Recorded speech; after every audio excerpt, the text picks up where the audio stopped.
Vous écoutez l'épisode 97 de Femmes ambitieuses, le podcast de coaching qui accompagne les dirigeantes, managers et entrepreneurs à changer le monde et à s'épanouir à le faire. Je m'appelle Jenny Chamas, je suis master coach certifiée et auteure du livre Ambitieuse et épanouie aux éditions W Books. Toutes les informations que je partage ici sont disponibles sur mon site jennychamas.com. Abonnez-vous au podcast sur la plateforme de votre choix et recevez tous les mardis le nouvel épisode. Si vous appréciez ce podcast, partagez-le avec les femmes que vous aimez et qui pourraient en bénéficier. Vous pouvez aussi me laisser un avis 5 étoiles sur la plateforme de votre choix. Mille merci. Cette semaine, avant de démarrer le podcast du jour, j'aimerais vous parler de mon amie Sandra Fiodo, la fondatrice des Équilibristes. Sandra est une slasheuse hors pair, leader dans le marketing et aussi créatrice d'un podcast et des Équilibristes. Et puis, elle est aussi maman de 2 enfants. Nous nous sommes rencontrés il y a, je crois, 1 an et demi, quelque chose comme ça, pour des raisons évidentes, c'est que nous sommes passionnés par des sujets que nous avons en commun. Et si je vous parle d'elle, c'est parce que je pense que si vous aimez mon podcast, eh bien, vous allez adorer le sien. Il s'appelle Les Équilibristes. Dans Les Équilibristes, Sandra interviewe des femmes et des hommes sur la conjugaison des ambitions professionnelles et personnelles. Elle a créé ce podcast parce qu'elle pense que quand les vies professionnelles et personnelles s'imbriqueront mieux, femmes et hommes trouveront sereinement la place qu'ils souhaitent occuper à la maison, au travail et dans la société. Allez l'écouter, il vous plaira, vous entendrez l'expérience de professionnels sur le sujet, mais aussi de personnes comme vous et moi qui ont une vie à la maison et au boulot et qui veulent tout vivre à la fois. Vous trouverez le lien du podcast dans les notes de cet épisode. Personnellement, j'ai eu un coup de cœur pour l'interview du docteur Aurélia Schneider qui nous parle de charge mentale et, attendez un peu de voir, et qui prescrit à ses patientes des dîners entre copines. J'adore. Et vous pourrez aussi retrouver mon interview parce que Sandra a été la première à m'interviewer dans un podcast, à me donner cette chance, à me tendre le micro et c'était en mai 2019. Je vous souhaite une excellente écoute du podcast des Équilibristes. Alors maintenant, parlons un peu du sujet de cette semaine. Je partage avec vous les clés pour mieux gérer un collaborateur difficile. C'est une masterclass que j'ai donnée il y a quelques semaines et qui a été super utile pour nombreuses des participantes qui m'ont envoyé un message après en me disant « ça m'a tellement aidé à gérer telle ou telle situation ». Alors, si vous avez dans votre équipe un collaborateur difficile, quelqu'un que vous avez du mal à manager, qui n'est jamais content, qui vous défie ou qui sous-performe, eh bien, cet épisode est pour vous.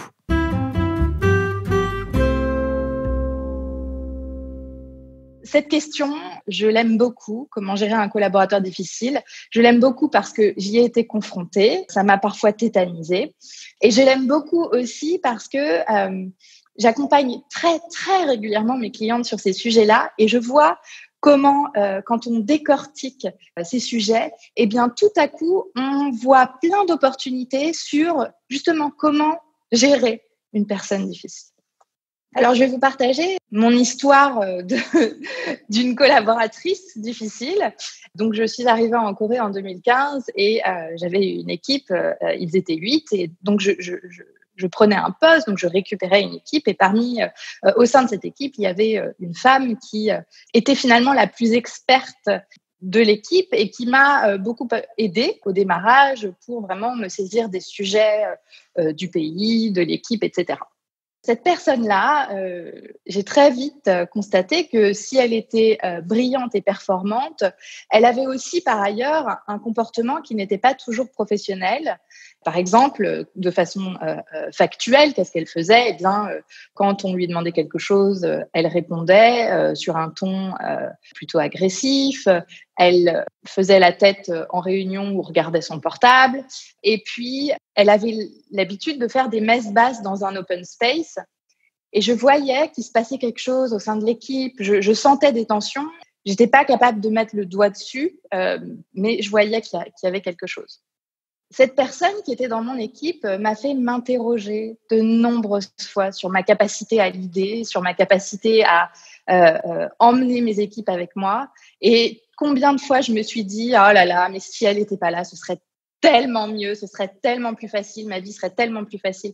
Et donc, j'avais cette espèce de drame dans ma tête parce qu'à chaque fois qu'elle réagissait mal, en tout cas ça c'était mon interprétation, à chaque fois qu'elle réagissait mal à ce que je lui disais, je me faisais des montagnes, je me disais que j'étais pas à la hauteur, qu'elle questionnait ma légitimité.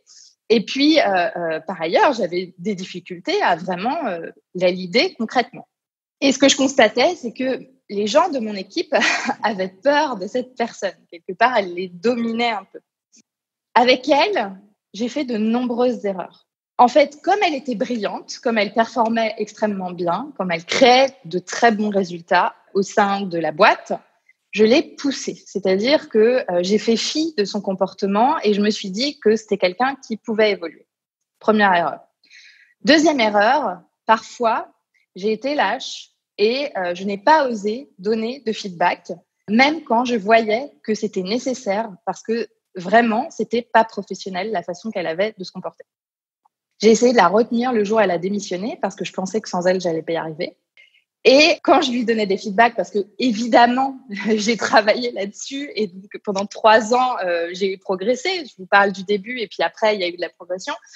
Et puis après, quand je lui donnais du feedback, en fait, toutes les pensées que j'avais à l'intérieur de ma tête, c'est qu'est-ce qu'elle va dire. Donc du coup, j'étais plutôt un peu tremblante à l'intérieur, moins assurée que ce que j'étais naturellement.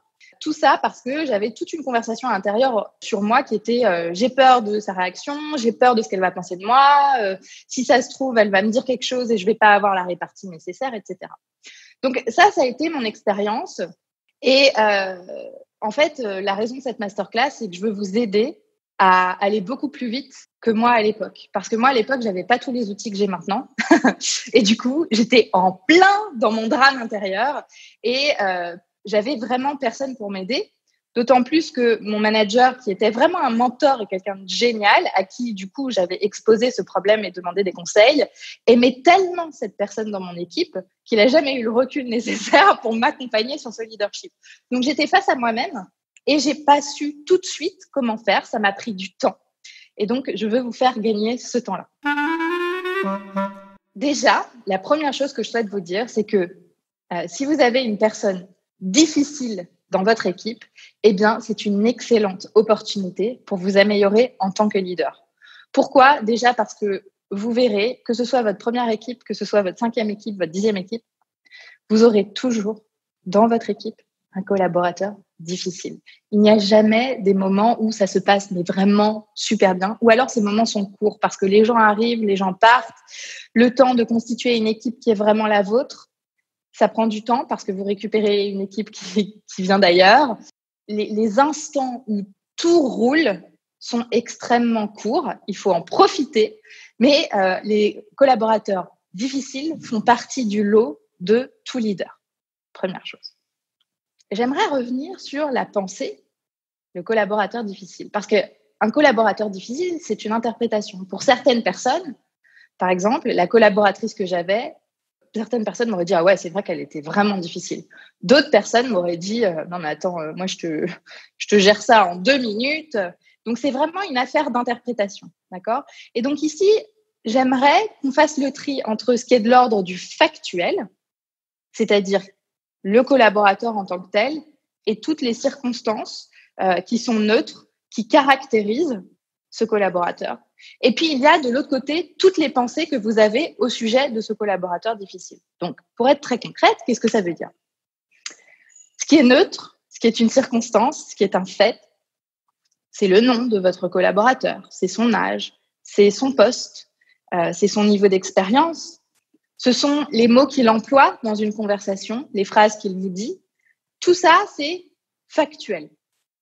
Et puis, il y a toute votre interprétation, qui sont des pensées, des phrases dans votre cerveau. Et donc, les interprétations, je vais vous en donner de nombreuses et vous allez me dire dans lesquelles vous vous reconnaissez. Cette personne me remet sans cesse en question. Cette personne a ses entrées chez le N+1, le N+2, du coup, c'est compliqué. Cette personne a un fort caractère. Cette personne est vraiment compliquée à manager. Cette personne met une mauvaise ambiance dans l'équipe. Tout ça, l'idée, c'est pas de se dire que c'est vrai ou que c'est faux, mais ce sont des pensées, ce sont des interprétations. C'est votre interprétation du collaborateur difficile. Je vous ai dit donc quelles sont les circonstances et quelles sont les pensées. Et donc, vous avez tout un tas de pensées sur la personne qui est votre collaborateur que vous trouvez difficile. Et on voit que souvent, ces pensées sont de l'ordre du caractère de la personne. D'accord ? Ici, j'aimerais vous apporter un premier enseignement qui peut vous être utile. Vous avez des choses, donc il y a un cercle de choses qui sont hors de votre contrôle. Ce sont toutes les circonstances neutres de cette collaboratrice, c'est-à-dire qui elle est, la façon dont elle parle, la façon dont elle se comporte. Tout ça, c'est en dehors de votre contrôle. Alors, c'est vrai en partie, parce qu'en tant que son manager, évidemment, vous avez un certain contrôle, mais on va considérer pour l'instant que c'est cette personne-là, cette collaboratrice difficile, qui décide de sa façon d'agir, de parler, de vous répondre, de ne pas répondre, de faire ceci, de faire cela, bref. Et ça, c'est en dehors de votre contrôle. En revanche, ce qui est en votre contrôle, et c'est vraiment ce qui nous intéresse ici, parce que c'est ça qui va changer votre expérience, c'est tout ce que vous vous dites de cette personne. D'accord ? Toutes vos pensées. Donc, quand vous me dites « elle est despote, elle est centrée sur elle, elle fait ce qu'elle veut, elle n'écoute pas », tout ça, ce sont des pensées. Ça ne veut pas dire que c'est vrai ou que c'est faux, ça veut juste dire que c'est une interprétation de votre part. Par exemple, je vous prends l'exemple de centrée sur elle. Elle est centrée sur elle, c'est une pensée. Quels sont les faits qui vous font interpréter qu'elle est centrée sur elle ? Par exemple, les faits, ça pourrait être en réunion, nous étions 6, elle a passé 50% à parler et elle ne parlait que d'elle. Et votre interprétation, c'est, par exemple, elle est centrée sur elle. La façon dont elle se comporte en réunion, vous ne le contrôlez pas. En revanche, votre pensée, vous la contrôlez. Et alors, ce que j'aimerais que vous saisissiez ici, c'est que vos pensées créent l'expérience que vous avez avec cette personne. Autrement dit, plus vous avez des pensées qui génèrent en vous de la colère, de la frustration, du stress au sujet de cette personne, plus votre expérience avec ce collaborateur est difficile. Par exemple, il y a tout ce que vous pensez de ce collaborateur. Et donc là, c'est tout ce que vous m'avez dit dans ce fil de commentaires. Fort caractère, indomptable, centré sur elle, toxique, rend les choses compliquées, etc., etc. Il y a aussi tout ce que vous pensez que cette personne pense de vous. Elle ne m'aime pas, il ne me trouve pas à la hauteur, il ne me prend pas au sérieux, il ne me respecte pas. Et enfin, il y a tout ce que vous pensez de vous quand vous êtes au contact de ce collaborateur. Je ne sais pas comment gérer, je ne suis pas légitime, je ne suis pas à ma place, c'est ultra compliqué avec cette personne. Vraiment, c'est difficile. Et du coup, j'ai du mal. Toute cette conversation intérieure, en fait, que vous avez avec vous-même au sujet de ce collaborateur et autour de la relation que vous entretenez avec ce collaborateur, crée une expérience qui est difficile. Comment ça se manifeste concrètement ? Je vais vous expliquer comment ça se produit. Par exemple, vous avez un collaborateur et vous pensez de ce collaborateur, il a un fort caractère. Quand vous pensez qu'il a un fort caractère, vous appréhendez, vous sentez dans l'appréhension de chaque échange, de chaque conversation. Du coup, qu'est-ce que vous prenez comme action ? Vous analysez ses faits et gestes pour essayer de les contrôler. Vous évitez les conversations compliquées. Vous redoutez les sujets. Vous ne donnez pas toujours exactement votre avis pour arrondir les angles. Et vous ne faites pas de feedback direct quand vous estimez que cette personne a dépassé les bornes. Le résultat, quand vous pensez que cette personne a un fort caractère, c'est que vous faites plus petite. Du coup, vous ne manifestez pas votre caractère et donc ne manifestez pas votre leadership. Ça ne vient pas du collaborateur en lui-même, ça vient de ce que vous vous dites. Il a un fort caractère et cette pensée, elle vous bloque. Autre exemple, vous avez un collaborateur et vous pensez « Oh, je ne sais pas comment gérer ». Vous ressentez de la peur à l'idée d'avoir à gérer cette personne. Vos actions, vous l'évitez, vous la laissez faire dans son coin pour avoir le moins de choses à dire et à redire. Vous l'ignorez, Parfois, vous vous énervez parce que vous êtes face au fait que vous n'arrivez pas à gérer. Vous vous plaignez aux autres de ce collaborateur difficile. Vous ruminez beaucoup sur tout ce qui se passe avec ce collaborateur. Et parfois même, ça vous réveille la nuit en sursaut parce que vous vous dites « je ne sais pas comment je vais gérer ». Le résultat de toutes ces actions, c'est que vous n'êtes pas en train de progresser sur la gestion de ce collaborateur. Donc ici, ce qui est important à comprendre, c'est qu'il y a le collaborateur et son comportement. Et ici, je ne discute pas avec vous de s'il est difficile ou s'il n'est pas difficile. D'accord ? Ce qui nous intéresse ici, c'est quels sont les faits réels, neutres. Il a dit ça, il a fait ça, il a rendu quelque chose en retard par rapport à la deadline. Et quelles sont toutes mes pensées au sujet de ces faits. Et ce qu'on voit, c'est que plus on cultive des pensées négatives autour de ça, plus on va créer une expérience difficile pour soi en tant que leader. Premier enseignement. Alors, je voudrais que vous restiez avec moi ici parce que je sais que probablement une partie de vous se dit « bah oui, mais c'est bien facile, je ne vais pas juste penser positif pour que ça aille mieux ». Ce n'est pas du tout ce que je suis en train de vous dire. Ce que je veux vous dire, c'est que quand vous cultivez des pensées comme celle-ci, vous créez pour vous une expérience difficile. Il n'est pas nécessaire de penser que votre collaborateur est un ange et est parfait, et c'est absolument pas dans cette direction que nous allons aller. Mon expérience de leader avec cette collaboratrice dont je vous ai parlé m'a appris tellement de choses. J'ai tout exploré, je me suis fait coacher, j'ai vraiment agi pour changer les choses. Et il y a des pensées qui ont émergé pour moi et que j'ai décidé de cultiver à vie sur le leadership et les collaborateurs difficiles. Je vais vous partager ces pensées parce que peut-être qu'elles peuvent vous aider, elles peuvent peut-être aussi vous donner des idées sur des pensées que vous pourriez créer pour vous-même. Déjà, la pensée que j'ai et à laquelle je crois profondément, c'est qu'un leader ne peut pas être aimé de tous. Donc, si cette collaboratrice ou ce collaborateur ne m'aime pas, c'est OK. Dans toutes les équipes, il y a un collaborateur difficile. Et ça rassure de savoir qu'on n'est pas seul. Ce collaborateur me donne l'opportunité d'améliorer mon leadership. Et quelque part, je lui en suis reconnaissante. Son comportement ne dit absolument rien de moi en tant que leader, mais dit tout de lui, de ses filtres, de sa façon de penser, de ses propres insécurités. Il est de ma responsabilité de leader de mettre des limites et je suis capable de gérer. Voilà un échantillon des pensées que j'ai appliquées, en fait, que j'ai décidé de penser. C'est-à-dire que toutes les pensées que j'avais auparavant de « elle a un fort caractère, elle est compliquée, elle met une mauvaise ambiance dans l'équipe », à chaque fois que je voyais mon cerveau aller vers là, je me rappelais de tout ce que j'avais décidé de penser qui était plus constructif. Alors du coup, j'aimerais que vous me disiez, en écoutant ces pensées-là et peut-être en réfléchissant à vos propres pensées, quelles sont pour vous des pensées constructives que vous pourriez avoir justement pour vous aider à dépasser ça? Moi, la mienne, ma préférée, c'était dans toutes les équipes, il y a un collaborateur difficile et l'autre préférée, c'est cette personne me donne l'opportunité d'améliorer mon leadership.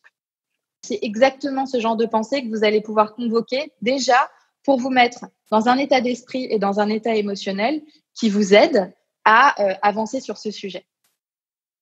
Maintenant qu'on a défini finalement le vrai problème qui se passe, eh bien, je vais vous proposer 2 clés pour concrètement gérer ce collaborateur. La première et avant tout, c'est exactement ce qu'on vient de faire, c'est-à-dire de réorienter vos pensées. Et ce qui est fascinant, c'est que vous avez été capable en un temps record de me sortir plein de pensées hyper constructives. Donc, ça veut dire qu'elles sont déjà en vous. Et donc, l'exercice de passer de « elle est toxique » à « OK, bon, elle me donne l'opportunité de m'améliorer », c'est un exercice que vous pouvez tout à fait faire. Parce qu'en fait, vous croyez les 2 pensées en même temps. Il y en a juste une qui, en ce moment, pèse un peu plus lourd que l'autre. Et votre exercice, c'est de réorienter. À chaque fois que vous voyez le petit perroquet qui vient dans votre tête, eh bien, vous réorientez votre attention vers la personne que vous voulez être en tant que leader. Comment, concrètement, gérer un collaborateur difficile? La première chose que je souhaite vous enseigner, c'est l'indépendance émotionnelle. La première chose dont vous allez avoir besoin, c'est de vous sentir indépendante émotionnellement de ce collaborateur. Qu'est-ce que j'entends par là ? Quand on est au contact d'un collaborateur difficile et qu'on a plein de pensées négatives et de jugements de ce collaborateur difficile, de ce qu'il génère au sein de notre équipe, on ressent et on crée pour nous des émotions très inconfortables. J'imagine que dans ces moments, vous êtes peut-être en train de ressentir de la frustration, du stress, de la colère, du doute, de l'irritation. Bref, toutes ces émotions que vous ressentez, finalement, assez naturellement, on va avoir l'habitude de se dire c'est de sa faute si je ressens tout ça. Parce que si cette personne n'était pas là, je me sentirais vraiment mieux. L'indépendance émotionnelle, c'est prendre conscience que ce qu'on ressent naît de ce qu'on pense. Donc, ce sont bien toutes les pensées que vous avez au sujet de cette personne qui génèrent en vous ces émotions. Ce n'est pas la personne directement. D'accord ? Je vais vous donner un exemple concret. Cette personne dont je vous parlais, ma collaboratrice, en revenant toujours à elle, quand j'étais à son contact, j'avais plein de pensées négatives à son sujet. Du coup, moi, les émotions que je ressentais, c'était de la colère. J'étais hyper en colère contre elle. Et je ressentais aussi du doute parce que je me remettais beaucoup en question. Mon manager, qui était très, très souvent au contact de cette personne, avait des pensées totalement différentes sur cette personne. Et lui, je suis sûre qu'il ressentait, il était à l'aise avec elle, il était probablement qu'il ressentait de la reconnaissance aussi pour son travail, donc il ressentait des émotions totalement différentes. Pourtant, on avait le même collaborateur en face. Et il était quand même beaucoup au contact dans le travail de ce collaborateur. Donc, ce que je veux juste vous montrer ici, c'est que toutes les émotions que vous ressentez d'inconfort face à ce collaborateur sont en fait entre vos mains. Et ça, c'est une bonne nouvelle. Pourquoi ? Parce que vous n'avez pas besoin que ce collaborateur change ou s'en aille pour vous sentir mieux. Vous pouvez décider dès aujourd'hui de vous sentir mieux en orientant vos pensées vers quelque chose qui génère en vous des émotions plus confortables. Et donc, les pensées que vous venez de me proposer sont tout à fait des pensées qui peuvent générer des émotions plus constructives. Ça ne veut pas dire que tout de suite, vous allez vous sentir à l'aise, ça ne veut pas dire que vous allez vous sentir zen, mais en tout cas, vous serez dans un processus émotionnel duquel vous serez plus en contrôle et plus aux manettes. Et c'est vraiment ça, l'indépendance émotionnelle. Et être indépendante émotionnellement en tant que leader est extrêmement important. Parce que quand vous n'êtes pas indépendante émotionnellement, vous leadez avec vos émotions. Vous réagissez à vos colères, vous vous faites petite quand vous doutez, et ça n'est absolument pas être un leader exemplaire. Donc, plutôt que de vous laisser mener par le bout du nez par vos émotions, eh bien là, il s'agit de prendre conscience du fait que vos émotions, elles sont générées par vos pensées, et que même si ça ne se fait pas en 2 minutes, vous avez aussi la possibilité d'orienter vos pensées vers ce qui vous semble plus constructif et pour prendre du recul vis-à-vis de ce collaborateur. Ce collaborateur, j'aime bien avoir cette image. Ce collaborateur, il est en face de vous. C'est une circonstance neutre. Quoi qu'il fasse, quoi qu'il dise, c'est une circonstance neutre. Vous choisissez ce que vous voulez en penser. Et ce que vous voulez en penser, comment choisir ? On ne choisit pas en se disant c'est vrai ou c'est faux.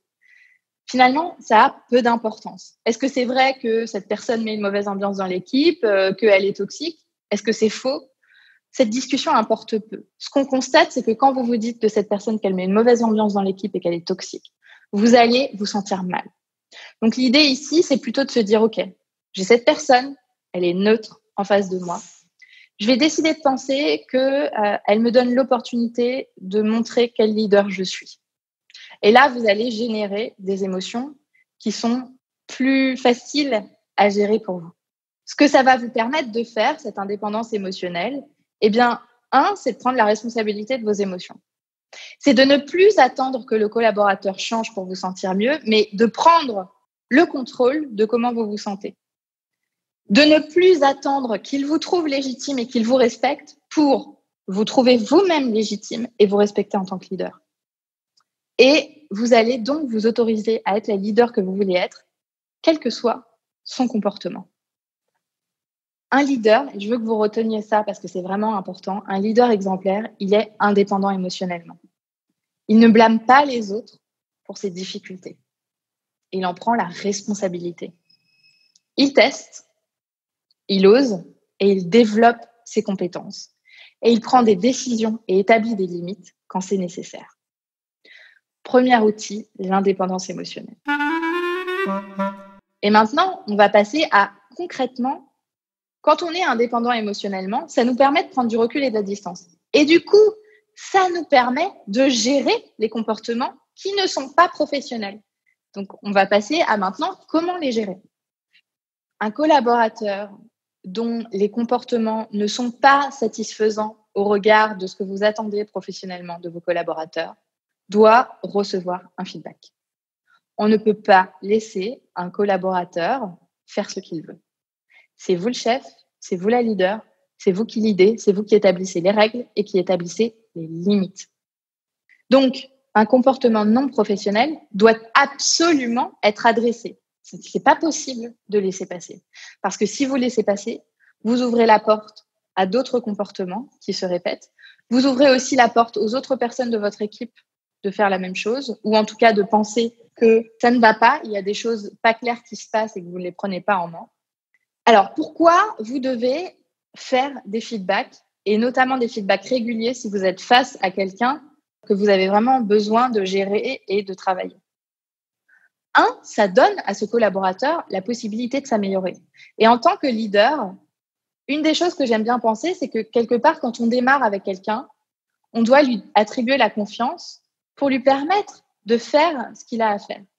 Et si on voit qu'il n'est pas capable, s'il n'est pas à la hauteur de la confiance qu'on lui donne, eh bien alors là, on peut commencer à s'interroger sur comment l'accompagner, quel feedback lui donner pour lui donner l'opportunité d'évoluer. Dites-vous bien que je dirais qu'à peu près 50% des collaborateurs difficiles, parce qu'ils sont difficiles, n'ont jamais reçu le feedback nécessaire, parce qu'ils avaient en face d'eux des leaders qui n'osaient pas le faire.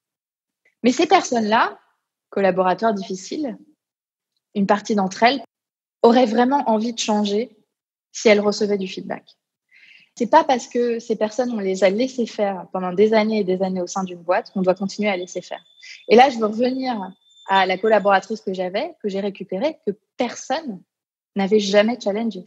Personne. J'ai été la première personne à le faire. Et oui, ça m'a valu quelques claques, ça m'a valu une lettre de démission sur la table, ça m'a tout valu. Mais en revanche, je suis sortie de cette collaboration en me disant que j'avais fait ce qu'il fallait faire. Et ça, en tant que leader, c'est juste la plus grande fierté qu'on peut avoir. C'est pour ça, en général, qu'on décide d'être leader. C'est pour emmener les gens et les développer. Mais c'est pas juste pour développer les gens qui sont sympas et qui sont cool. C'est pour développer toutes les personnes qui sont dans notre équipe. Et après, ça passe ou ça casse. Mais au moins, on donne la chance à la personne de progresser. La deuxième raison pour laquelle il faut donner du feedback, c'est que vous devez préserver votre équipe. Et un collaborateur difficile, en général, a tendance à altérer ce qui se passe au sein de l'équipe. Si vous laissez faire des choses, vous allez avoir une équipe qui va se démotiver parce qu'elle voit ce qui se passe. Souvent, elle aussi perçoit la difficulté d'un collaborateur et en fait, elle ne comprend pas pourquoi ça n'est pas adressé. Alors que ces autres personnes font bien leur boulot, se comportent professionnellement. Il y a un peu une notion d'injustice. Donc, pour le bien de votre service, pour le bien de votre équipe, pour le bien des résultats de votre service, vous devez adresser un comportement qui n'est pas professionnel. Et la troisième raison, c'est que c'est votre responsabilité de leader. Vous devez jouer votre rôle de leader et un leader doit donner du feedback. Feedback, c'est pas nécessairement toujours négatif, mais il doit donner du feedback régulièrement et prendre les décisions qui s'imposent. Maintenant, comment pouvez-vous donner du feedback ? Je vais vous donner quelques clés que vous pouvez noter, que vous pouvez retenir, qui vous aideront. La première chose, c'est que vous ne devez jamais donner de feedback sous le coup de vos émotions. Si vous êtes énervé, si vous êtes tremblante, si vous doutez, si vous êtes à chaud, que ça bouillonne à l'intérieur, ça n'est absolument pas le moment de donner le feedback. Vous respirez un grand coup, vous prenez une pause, vous vous posez. Et quand vous avez retrouvé votre calme intérieur, alors là, vous pouvez donner un feedback. La deuxième chose, c'est qu'un feedback, ça se prépare. Ça se prépare dans le sens où, si vous voulez que la personne en face puisse recevoir le feedback de la façon la meilleure possible, vous devez construire votre discours. Comme quand on fait une présentation à un board, On ne le fait pas en 2 secondes sur un bout de papier, on se prépare. Et bien là, c'est pareil. Ça ne veut pas dire que vous devez vous préparer pendant des heures et des heures. Attention, il n'y a pas de feedback parfait. En revanche, passez 10 minutes juste à noter, OK, quels sont les points que je veux partager avec lui ou elle? Qu'est-ce que j'attends de ce feedback? C'est nécessaire de le faire parce que de cette façon, vous donnerez un feedback qui sera plus qualitatif. Alors, dans un feedback, on se base sur des faits, sur des circonstances neutres. Autrement dit, vous n'allez pas dire à votre collaborateur « Vous êtes toxique, tu ne me prends pas au sérieux, tu es toxique, tu me prends de haut ». Tous ces discours-là, on oublie. En revanche, on note les faits. Nous étions en réunion tout à l'heure, voilà ce qui s'est passé. Je ne t'ai pas entendu.